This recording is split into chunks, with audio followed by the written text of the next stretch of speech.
रमज़ान शरीफ के अंदर सहरी में उठना तो है ना जी, दही लेने भी जाना पड़ता है, दूध लेने भी कई दफ़ा जाना पड़ता है, तो उठना तो है। तो ऐसा ना करें कि 10 मिनट पहले उठे, उठ के पहले तहज्जुद की नमाज पढ़े। वो नमाज जिसके बारे में मेरे नबी पाक अलैहिस्सलाम ने फरमाया, जब बंदा तहज्जुद के लिए खड़ा होता है तो रब उसे देख के मुस्कुराता है, जो उसकी शान के लायक। बाकी नमाजों में सवाब हो रहा है, तहज्जुद के वक्त अल्लाह मुस्कुरा रहा है। और हुजूर फरमाते हैं अगर जवान आदमी तहज्जुद के लिए उठे तो रब फरिश्तों के सामने फख्र फरमाता है। तो तहज्जुद की नमाज हर रोज मौका होना है, उठना ही उठना है। शायरी के लिए तो उठना ही है, तो वही वक्त तहज्जुद का है। खूब तहज्जुद की नमाज पढ़नी। एक चीज आपने ना पूरा रमजान इस्तेमाल नहीं करनी, वो गुस्सा है। सारे रोजे ना, यानी बिल्कुल ऐन इफ्तारी के वक्त भी कोई बंदा गलत बात, बर्दाश्त कौन सी बात करनी होती है, सही के गलत? सही को तो बर्दाश्त करने की जरूरत ही नहीं होती, बर्दाश्त करनी गलत बात होती है। उसको सहना है, उसे कहना यार रोजे हैं, रब की रहमत बरस रही है, जहां मैंने तुझे अल्लाह की रिजा के लिए माफ किया। और ज़हन में हदीस रखनी है कि हुजूर ने फरमाया तो रब के बंदों को माफ कर, अल्लाह तुझे माफ फरमाएगा। रमजान शरीफ में और सआदत के साथ और प्यार के साथ, और गीबत नहीं करनी किसी की भी, किसी इदारे की नहीं, किसी बंदे की नहीं, गीबत नहीं करनी। आपको हदीस में मिलेगा कि नबी पाक अलैहिस्सलाम ने कुछ बीबियों से कहा था कि तुमने तो रोजा तोड़ दिया है और तुमने हलाल के साथ रखा था, हराम के साथ तोड़ दिया। या रसूलल्लाह किस तरह? फरमाया गीबत नहीं की तुमने, मुर्दा भाई का गोश्त नहीं खाया। ये बहुत बड़ा जुर्म है, इससे बचना है। मोबाइल कम इस्तेमाल करना है, और मेहरबानी करें कम खबरें देखें। जो खबरें औरतें पढ़ती हैं उन खबरों से भी परहेज करें। कोई हमने बड़ा साल 11 महीने सियासी तबसरे कर लिए, क्या इनकलाब आया फिर मुल्क में? तो रमजान का महीना सियासी तबसरे रहने दें, ज्यादा वक्त मस्जिद में गुजारें। फिर वहां सिर्फ एक ही सिलसिला है कि खाओ, कितना को खा सकते हो, तो मोतदिल रहे। तीसरी बात ये कि रिस्क कमाने के मसले में भी मोतदिल रहे। कारोबार करें, मेहनत करें, मनसूबाबंदी करें, कोशिश करें, लेकिन पैसे कमाने के मसले में डिप्रेशन का शिकार ना हो। यानी इसको ना जीने मरने का मसला ना बनाएं कि अगर एक महीना कारोबार सही चमका है तो सेहत भी ठीक रही है, और अगले महीने अगर थोड़े हालात खराब हुए हैं तो ब्लड प्रेशर भी काफी ऊपर नीचे हो गया है। इसको नफसियाती मसला ना बनाएं। पहले भी कई दफा कह चुका हूं, फिर कहता हूं, 2 4 5 दोस्तों से प्यार है तो 2 4 दफा उन्हीं दिनों में ना, साल के बाद आके मुझे कुछ दिन आते हैं ना कारोबार, उन्हीं दिनों में आके उन्होंने मुझसे कहा, दूर से आए, कहा जनाब हम कारोबारी बंदे, हालात ठीक नहीं, कोई दुआ बताएं। तो मैंने कहा जिन दिनों ठीक होते हैं उन दिनों क्यों नहीं आते? क्या आजकल हालात बड़े अच्छे हैं, कुछ शुक्र का तरीका बताएं, क्यों नहीं आते? क्या फलसफा हमने इख्तियार कर लिया है? रिस्क का वादा अल्लाह का है, उसको कमाने में और पैसे कमाने में मेहनत करने का हुक्म दिया गया है। नबी पाक अलैहिस्सलाम ने फरमाया जद्दोजहद करो, निकलो, अल्लाह पे भरोसा करके निकलो, जिस तरह वो परिंदों को रोजी देता तुम्हें भी देगा। लेकिन उसमें नफसियाती मसला ना बनाया जाए, नफसियाती ना बनाया जाए। हुजूर अलैहिस्सलाम ने ना एक जुमले के अंदर इस मजमून को इतने हसीन अंदाज में समेटा है ना कि मुसलमान, ये इब्ने माजा में मौजूद है, मुसलमान अगर इन 2 जुमलों को कभी समझ जाए ना तो सुकून आ जाए जिंदगी में, इत्मीनान नसीब हो जाए, तयक्कुन की दौलत मिले। हुजूर फरमाने लगे रिस्क कमाने के मामले में मोतदिल रहना। कोई बंदा उतनी देर तक मरेगा नहीं जब तक उसके हिस्से का रिस्क उसे मिल ना जाए। उतनी देर तक बंदा दुनिया से नहीं जाएगा, तेरा हिस्सा तेरे तक पहुंचेगा। कभी भी बेआबरू हो के रिस्क कमाने के चक्कर में ना पड़े। कभी भी ज़हन पे सवार ना कर लें कि मेरा काम नहीं चल रहा। कभी भी इस तरह की तबीयत ना बनाए। और मैं थोड़ी देर पहले अर्ज कर रहा था कि एक बुजुर्ग ने ना 2 कंजूस लोगों को पहले बुलाया, कंजूस आदमी थे इल्ला माशा, तो उनके सामने खाना रखा, खाना बड़ा बेहतरीन आला क्वालिटी का, लेकिन उनसे कहा कि जनाब हमने ना एक सबक लेना है आपसे, तो खाना तो आपको मिलेगा और आपकी मर्जी का पकाया है, पर खाने का तरीका हमारा है। उन्होंने क्या किया, यहां से रख के ना उनके हाथ बांध दिए। ओ पुराने जमाने में जो जर्रा होते थे, बाजू टूट जाता था तो बांध देते ना लकड़ियां रख के, तो लकड़ियां रख के ना हाथ बांध दिए ताकि ये जोड़ मोड़ ना सके। तो यहां से हाथ बांध दिए का रोटी खाओ। कंजूस बंदे थे। अब उन्होंने लुकमा उठाया, हाथ बंधा हुआ, यहां से ले जाके जब मुंह में फेंका, वो कपड़े भी सारे उलझ गए, حال بھی خراب ہو گیا، پر کھایا انہوں نے مزہ لے کے پورا. وہ بڑی بری حالت ہو گئی. وہ کنجوس تھے دونوں کو دسترخوان پہ روٹی کھائی جا رہی. اب ان دونوں کو سمجھانے کے لیے کہا کہ اب ہم تمہیں دو اور لوگوں سے بھی ملواتے ہیں. اب دو وہ بندے بلائے جو دل کے سخی تھے، جو رزق کے معاملے میں اس کا زیادہ حریص نہیں تھے. ان کی بھوک جو تھی وہ کہیں دور تک دکھائی نہیں دے رہی تھی. انہوں نے کہا جناب ادھر آئے آپ دونوں بھی. ان کے بھی ہاتھ باندھ دیے گئے. کہا آپ نے روٹی کھانی ہے، آپ نفیس لوگ ہیں، ناراض نہ ہوئیے گا، سخی بندے ہیں، پر کھانا آپ نے کھانا ہے، پر ہماری مجبوری ہے، ہم نے آپ کے ہاتھ باندھ کے روٹی دینی ہے آپ کو. وہ دو بندے بھی آمنے سامنے بٹھا دیے گئے، کھانا چن دیا گیا، ہاتھ یہاں سے باندھ دیے گئے. لیکن وہ سخی تھے. انہوں نے کہا جناب کوئی مسئلہ نہیں، اللہ تعالیٰ توفیق دے گا. انہوں نے کیا کیا، وہ لقمہ لگاتے اور ایک دوسرے کے منہ میں ڈالنا شروع کر دیتے. کھانا بھی کھا لیا، کپڑے بھی بچ گئے، نفاست بھی قائم رہ گئی. اور کسی قسم کی کوئی پریشانی آئی، کام خاصا مشکل ہے کسی کے منہ میں لقمہ دینا. یہ کام بڑا مشکل ہے، یعنی کھانا آ جائے، پک جائے، پاس پہنچ جائے، اور پھر اسے توڑ کے بنا کے اتنی محنت کر کے دے کسی کے منہ میں دینا. لیکن یہ دے کے دیکھو کپڑے بچ جائیں گے انشاءاللہ. نفاست نظر آئے گی، حسن نظر آئے گا، خوبصورتی نظر آئے گی، اس میں لطافت محسوس ہوگی. اس میں لگے گا کہ یہ بندہ ایسا ہے جسے اللہ تعالیٰ نے اپنے فضل سے عطا فرمایا ہے. تو غیر معتدل طریقہ بندے کو رسوا کر دیتا ہے، رسوا کر دیتا ہے. وہ مال کمانے تو نکلتا ہے لیکن وہ کمزور ہو جاتا ہے، اس کا مزاج اور طرح کا ہو جاتا ہے. میں نے دیکھا ہے، وہ جناب ساری دنیا چھٹی پہ ہے لیکن اس نے کہا چلو آج میں دکان کھول لیتا ہوں، گاہک کہیں بھی نہیں آئے گا تو چلو سارے آج مجھے مل جائیں گے. ایسا نہیں ہوتا. رزق اللہ نے تقسیم فرمایا ہے اور جس کا ہے وہ اس تک پہنچ جاتا ہے. تو غیر معتدل طریقہ اور رسوائی والا طریقہ کبھی بھی اختیار. اسی طرح کا معاملہ سخاوت میں ہے. نبی پاک علیہ الصلوۃ والسلام نے فرمایا کہ جب صبح دن چڑھتا ہے تو فرشتے دعا کرتے ہیں، کہتے ہیں یا اللہ سخی کو زیادہ عطا فرما، اسے زیادہ دے. حضور فرماتے ہیں جو سخی ہوتا ہے نا، یہ لوگوں کے بھی قریب ہوتا ہے، اللہ تعالیٰ کے بھی قریب ہوتا ہے اور جنت کے بھی قریب ہوتا ہے. اور یہ جو کنجوس ہوتا ہے یہ لوگوں سے بھی دور ہوتا ہے، اللہ تعالیٰ سے بھی دور ہو جاتا ہے، جنت سے بھی دور ہو جاتا ہے. سخاوت بڑی اعلیٰ چیز ہے، لیکن اس میں بھی معتدل رہنے کا کہا گیا. معتدل.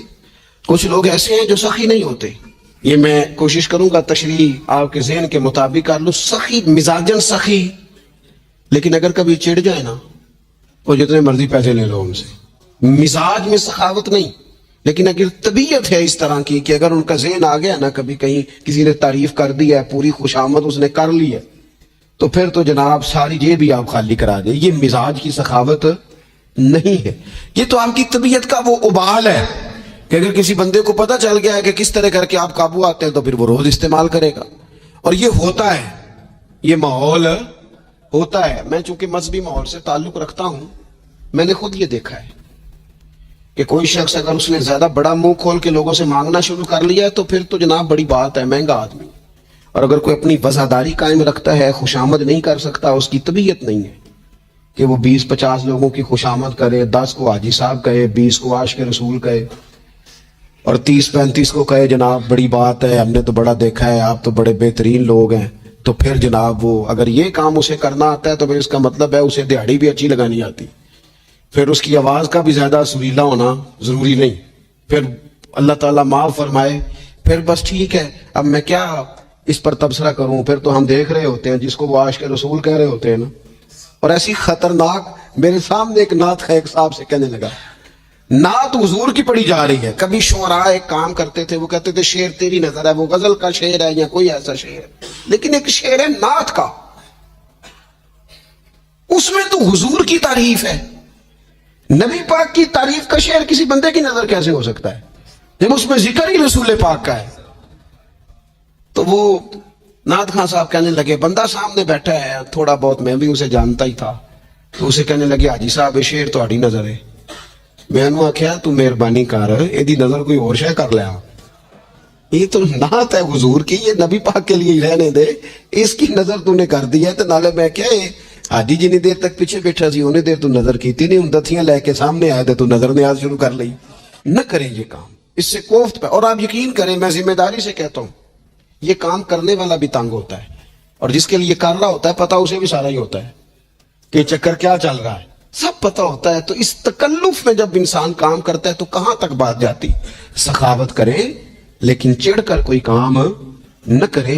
नबी पाक अलैहिस्सलातु वस्सलाम ने फरमाया, हुजूर फरमाने लगे, इस तरह खैरात ना करना कि तुम्हारे अपने बच्चे बाद में लोगों के सामने हाथ फैलाते फिरे। हजरत साद बिन नबी वकास रदी अल्लाह तआला अन्हु ने अर्ज किया था, या रसूल अल्लाह सल्लल्लाहु तआला अलैहि वसल्लम, मैं सारा माल अल्लाह की राह में खैरात करना चाहता हूँ, मेरी एक ही बेटी है, मैं चाहता हूँ सारा अल्लाह के रास्ते में दे दूं। तो हुजूर फरमाने लगे, नहीं भाई, तू चौथा हिस्सा दे, 3 हिस्से अपनी बच्ची के लिए, बीवियों के लिए, बाकियों के लिए रख ले, लेकिन तू ये काम ना कर। तो मेरे अजीज, जिंदगी में खर्च करने में भी एतदाल का मुजाहरा करें। मुझे पता है अच्छी तरह कि हमारे यहाँ एक मिजाज बन जाता है, तबीयत बन जाती है। अगर किसी शख्स को आप थोड़ी सी मदद करते हैं तो वो समझता है कि अगर इसने मुझे 20,000 दिया है तो यकीनन इसके घर में 50 लाख पड़ा है। वो फिर अगले हफ्ते दोबारा आता है, एक नई मजबूरी का भी इजहार करता है। ये सारी चीजें होती हैं, इन चीजों के बीच ही आपको नेकी करनी है, लेकिन अफरातो तफरीद से बचना है। इसी तरह का मामला अपनी जिंदगी के दीगर मामलात में करें। नबी पाक अलैहिस्सलातु वस्सलाम ने ना सादगी को पसंद किया है। हुजूर सादगी को पसंद करते, खाने के मामले में भी और कपड़ों के मामले में भी, लेकिन अच्छा लिबास पहनने की इजाजत देते। हुजूर अलैहिस्सलातु वस्सलाम ने एक मौके पर इरशाद फरमाया कि अगर किसी बंदे के पास गुंजाइश है तो इसे इजाजत है कि 2 जोड़े कपड़ों के कामकाज के लिए रख ले, 2 जोड़े जुम्मे के लिए रख ले। और नबी पाक सल्लल्लाहु तआला अलैहि वसल्लम ने एक शख्स को देखा जो मालदार था, लेकिन उसके कपड़े फटे पुराने थे, लिबास परा गंदा था, बाल बिखरे हुए। तो अल्लाह के महबूब अलैहिस्सलाम ने फरमाया, तेरे ऊपर अल्लाह का फजल है, और रब जब फजल करे तो फिर अल्लाह फजल देखना पसंद भी फरमाता है। फरमाया तो अच्छा लिबास पहन, हरज कोई नहीं। लेकिन अपना रसूल पाक अलैहिस्सलाम का तरीका मुबारक यही था कि सैयदा आयशा सिद्दीका फरमाती हैं कि ये वो लुंगी मुबारक है और ये वो पेवंद वाला कुर्ता मुबारक है, इसी में महबूब ने अपनी जान अपने रब करीम की बारगाह में पेश कर दी। और फरमाती हैं कितने कितने दिन गुजरे हैं कि रसूल पाक अलैहिस्सलातु वस्सलाम ने खाना तनावुल नहीं फरमाया, कितने कितने दिन गुजरे। मैं इस सारी बात को अगर समेटूं ना, तो मैं, ये नौजवान अगर मेरी बात पर गौर करें तो इस्लाम कहता है हुजूर खुद कंघी भी फरमाते थे, तेल भी लगाते थे, इमामा भी बांधते थे, सुरमा भी पहनते थे, सादा लिबास पहनते थे, लेकिन साफ सुथरा। इस्लाम आराइश की इजाजत देता है, जीनत की इजाजत देता है। आप कंघा करें, तेल लगाएं, खुशबू लगाएं, सुरमा लगाएं, साफ लिबास पहने, कपड़े धुले हुए पहने। हुजूर ने हुक्मन कहा, ताकीदन कहा कि जुमे वाले दिन नहा के मस्जिद में आया करो।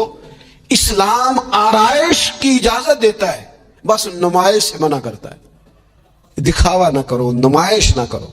ये ना कहो कि मैंने इतने लाख का पहनना है, जरा लाख पता जाए लोगों को। ये ना मिजाज बनाओ कि ओहो, ये तो मैंने जनाब पिछले हफ्ते भी पहना था, ये तो मैंने मंगनी वाले दिन भी पहना था, निकाह वाले। ये नुमाइश है, नुमाइश से इस्लाम मना करता है। अल्लाह के प्यारे रसूल सल्लल्लाहु तआला अलैहि वसल्लम ने फरमाया, जिसने दुनिया में शोहरत का लिबास पहना, इस तरह का लिबास पहनना चाहा, इस तरह के कपड़े ज़ेब-ए-तन करना चाहे जिससे महसूस हो कि मैं एक बड़ा आदमी हूं, मैं मालदार आदमी, जिसने दुनिया के अंदर शोहरत का लिबास पहना, अल्लाह कयामत के दिन उसे जिल्लत का लिबास पहनाएगा। ये मोतदिल क्यों नहीं रहा? इसने क्यों हद से तजावुज किया? इसको इस तरह नहीं करना चाहिए था। रसूल रहमत सल्लल्लाहु तआला अलैहि वसल्लम ने हमें जिस चीज की इजाजत दी है वो काम हम कर सकते, और जिससे नबी पाक अलैहिस्सलातु वस्सलाम ने हमें रोका है उस काम से हमने बचना है। एक और बात भी खास और बिलखुसूस नौजवानों से करनी है, वो खास, जिस तरह खाने पीने में मोतदिल रहें, कमाई करने में मोतदिल रहें, खर्च करने में एतदाल का मुजाहरा करें, लिबास में एतदाल का मुजाहरा करें, इसी तरह ना ये आराम करने में भी जरा मोतदिल रहें। बहुत ज्यादा आराम करने लग गई है नई नस्ल। आप जरूरत से ज्यादा भी सो लें तो थकावट बढ़ जाती है। अगर इंसान उतना ही आराम करे ना जितना उसकी तबीयत के लिए जरूरी है, तो उसमें तबीयत फ्रेश रहेगी। लेकिन अगर आप कहें, वो एक दोस्त है हमारे, तो उनको जब तक कोई उठाए ना तो उठते नहीं। तो घर वालों ने एक दिन इरादा किया कि आज सुबह नहीं उठाना, देखते हैं कितने बजे उठता है। माशाल्लाह शादीशुदा हैं, बच्चे हैं। तो कहने लगे जी फिर अल्लाह के फजल से मैं 2 बजे खुद ही उठ गया था। रात एक शख्स सोया है और अगले दिन 2 बजे सोया। तो अब उन्होंने तो ये बात मोहब्बत में की, तो फिर मैंने उनसे ये पूछा, मैंने कहा ये बताएं कि आप चले रात, आप سو گئے، سمجھ لیں آپ سو گئے 2 بجے رات کو، 12 گھنٹے کے بعد اگر آپ اٹھے طبیعت کیسی تھی؟ کہنے لگی فریش نہیں تھی۔ میں نے کہا فریش تبھی ہوتی ہے اگر آپ فجر میں اٹھ کے وضو کر کے نماز پڑھتے، فریش یہ تبھی ہوتی ہے اگر آپ سحری آپ اپنی روٹین کے مطابق اٹھتے اور اپنی ڈیوٹی پہ جاتے، واپس آتے اور تھک کے سوتے۔ بہت زیادہ آرام پسندی، اور جب سے یہ ساتھ موبائل اٹیچ ہوا ہے، ایک کونا مل جائے، ایک تکیہ مل جائے اور موبائل کی بیٹری موجود ہو اور سروسز اس کی ساری ٹھیک ہو، پھر ہمیں آواز کوئی نہ دے۔ اس سے کیا ہوتا ہے؟ وجود بالکل سست ہو جاتا ہے۔ آپ کو اللہ تعالیٰ نے جو قدرتی صلاحیتیں دی ہیں، آپ جو کچھ کر سکتے ہیں اپنے گھر کے لیے، وطن کے لیے، ماں باپ، وہ آپ نہیں کر پائیں گے۔ زنگ آلود ہو جائے گا وجود، ہر وقت کی تھکاوٹ، ہر وقت کا مزاج کے اندر سستی کا جانا، اعتدال سے نہ نکلے۔ نیند 7-8 گھنٹے بہت کافی ہے، اور وہ بھی میں آپ کو ایک ذاتی بات بتاتا ہوں، اگر اللہ چاہے نا بندے کی نیند پوری ہو تو کئی دفعہ صرف 20 منٹ آنکھ لگ جائے تو بندہ فریش ہو جاتا ہے، اور اگر منظور نہ ہو مالک کریم کو تو پھر ٹھیک ہے، لوگ لیٹے ہوئے۔ اللہ کے پیارے رسول صلی اللہ تعالی علیہ وسلم نا بہت زیادہ آرام طلبی کو پسند نہیں کرتے، مسلسل جد و جہد۔ گھر آئے، کچھ دیر آرام کیا، نماز شروع کر لی، حضور تہجد میں اٹھ گئے، پھر حضور فجر میں اٹھ گئے، دوپہر میں تھوڑا سا آرام فرماتے ہیں تاکہ رات کو بیدار رہنا آسان ہو، لیکن بہت آرام پسندی۔ ہمارے حضرت صاحب فرمایا کرتے تھے زمین کے اوپر کام، نیچے جا کے آرام۔ وہ کسی نے کہا تھا جاگنا ہے جاگ لے افلاک کے سائے تلے، پھر تو حشر تک سوتا رہے گا خاک کے سائے تلے۔ سونا ہی ہے نا، مرنے سے لے کر قیامت تک سونا ہے نا، تو اب تو جاگنے کا وقت ہے۔ نبی پاک صلی اللہ تعالیٰ علیہ وسلم نے حضرت معاذ ابن جبل رضی اللہ تعالیٰ عنہ کو یمن کا گورنر بنا کے بھیجا تو نصیحت فرمائی۔ حضور علیہ الصلوۃ والسلام نے فرمایا تھا تمہیں گورنر بنا کے بھیج رہا ہوں، عیش کوشی سے بچنا۔ حضور فرمانے لگے اللہ کے بندے آرام طلب نہیں ہوتے، رب کے بندے تو محنت کرنے والے ہوتے ہیں، جد و جہد۔ وہاں جا کے عیش کوشی سے بچنا، یہ مسند امام احمد بن حنبل میں موجود ہے۔ یہ جو آرام ہے نا، ہمیں بلائے کوئی نہ، آواز کوئی نہ دے، مرضی سے اب تو چھٹی ہے جی، اب تو میں نے سویرے اٹھنا ہی نہیں، او بھائی ڈھیر سارے کام ہیں جو چھٹی والے دن کرنے کے، ڈھیر ساری ذمہ داریاں ہیں جو چھٹی والے دن پوری کرنے کی۔ اپنی زندگی سے، اپنے وجود سے کچھ نفع لیں، ایسا نہ ہو کہ یہ بیکار ہو جائے۔ لیکن اگر زندگی صرف اور صرف کھانے پینے میں، لباس پہننے میں اور باتیں کرنے میں لگ جائے تو پھر تو آپ بیکار ہو جائیں گے۔ پھر تو محسوس ہوگا کہ جیسے انسان نہ خوابوں کی دنیا میں زندہ ہے، باتوں کے ساتھ اپنے دل کو مطمئن کرتا ہے۔ اس نے اچھا لباس پہن لیا ہے، بس آئینے میں اپنے آپ کو دیکھ کے خوش ہوتا رہتا ہے، طرح طرح کے کھانے منگاتا رہتا ہے، بس زبان کے ذائقے پورا کرتا رہتا ہے۔ امام طبرانی حدیث لائے ہیں، رسول پاک صلی اللہ تعالی علیہ وسلم نے فرمایا میری امت میں ایسے لوگ آئیں گے جو رنگ برنگے کھانے کھائیں گے، انواع و اقسام کے مشروبات استعمال کریں گے، طرح طرح کی زیب و زینت کریں گے، اور منہ پھاڑ پھاڑ کے باتیں کریں گے، منہ کھول کھول کے گفتگو کریں گے۔ حضور نے پتہ کیا فرمایا؟ فرمایا یہ میری امت کے بدترین لوگ ہیں، یہ بدترین لوگ ہیں جن کا مقصود ہی صرف لباس پہننا ہے، مقصود ہی صرف کھانے کھانا ہے، مقصود ہی منہ کھول کھول کے باتیں کرنی۔ ان لذات میں جو لوگ پوری طرح الجھ گئے، کوئی خیر کا کام ہی نہ کر سکے، کوئی مقصد زندگی کی طرف ہی نہ بڑھ سکے، یہ بدترین لوگ ہیں۔ عزیز دوستو، ان 3 چیزوں میں ڈھیر سارے لوگ، اللہ تعالیٰ معاف کرے اللہ ماشاءاللہ، اللہ سب کو محفوظ رکھے، اپنی زندگی کو ضائع کرتے دکھائی دیتے ہیں۔ یا تو کھانے پینے کا شوق ہے، یا لباس کی زیب و زینت کی طرف توجہ ہے، یا بس نشستن گفتن برخاستن بیٹھے ہیں اور باتیں کی ہیں اور اٹھے اور اتنی باتیں کی ہیں، اتنی باتیں کی ہیں، اس میں بھی کوئی اعتدال نہیں۔ بہت زیادہ بولنے سے وقار چلا جاتا ہے، بہت زیادہ باتیں کرنے سے باتوں کا حسن ضائع ہوتا ہے، بہت زیادہ بولنے والے کے جملے قیمتی نہیں رہتے، بہت زیادہ باتیں کرنے والا آدمی بے وزن اور بے وقت ہونے لگتا ہے، بغیر مانگے مشورہ دینے والے لوگوں کے مشوروں کو لوگ ردی کی ٹوکری جاننے لگتے ہیں۔ اپنی زندگی کو اگر وزادار اور باوقار بنانا چاہتے ہیں تو ذرا لباس میں بھی سادگی ہو، اللہ کی ہر نعمت خوش دلی سے استعمال کی جائے، سادہ کھانا بھی ملے تو رب کی عطا سمجھ کے رغبت کے ساتھ، شوق کے ساتھ اسے استعمال کیا جائے، مجلس میں بیٹھا جائے تو سیکھنے کی کوشش کی جائے، دوسروں کی باتوں کو سنا جائے۔ اللہ تعالیٰ نے نا کان 2 دیے ہیں، زبان ایک دی ہے. معنی کیا ہے؟ ڈبل سننا چاہیے اور سنگل بولنا چاہیے. 2 گنا سنیں اور اس سے آدھی گفتگو کریں. اور ہمارے حضرت تو فرمایا کرتے تھے اپنے جملوں کو چھوٹا کرو.